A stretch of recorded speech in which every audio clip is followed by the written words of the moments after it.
These highways, fields, and broken roads took us to the remote village of Chandrapad in Uttar Pradesh, almost 400 kilometers from Delhi.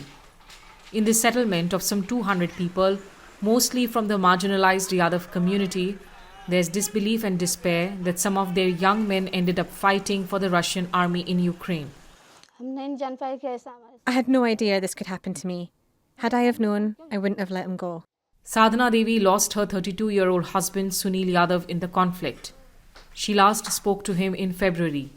He had gone to Russia the previous month, hoping to earn some money so he could provide a better future for his 2 young daughters.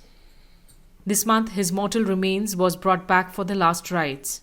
I didn't believe he was dead until I saw his body. Tell me, how will I raise my kids? He was my only support. I have no one. How am I going to live and survive? At least a dozen men from Chandrapar in Mau district travelled to Russia together in January this year as travel agents promised them well-paid jobs as security guards in airports and banks. They say they were forced to fight Ukrainian soldiers instead and beaten up if they resisted. We said we won't go. They beat us up, kicked us, and bruised us a lot, forced us into the vehicles and took us to the front line. I had severe internal bruises. I cannot sit for long. It pains heavily. Rakesh Yadav was lucky and eventually made it home. He has shrapnel in his elbow and suffers from post-traumatic stress disorder. I can't sleep anymore because I'm always scared. I wake up at night in horror. My wife gets worried. I tell her that I think of Russia and it terrifies me. The most difficult thing was there was nothing to it. They used to kick and beat us. Indian authorities are working with Russian counterparts to ensure the safe return of all these men. 85 Indians have returned to safety.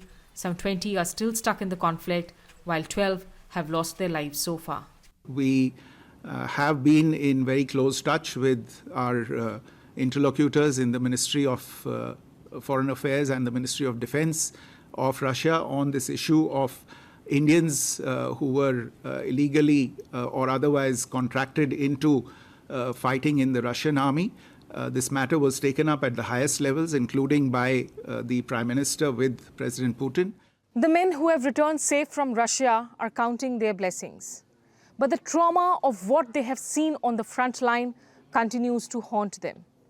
Many families are praying that their loved ones will be back home soon and hopefully not in a coffin. Smita Sharma, TRT World, Mau, Uttar Pradesh.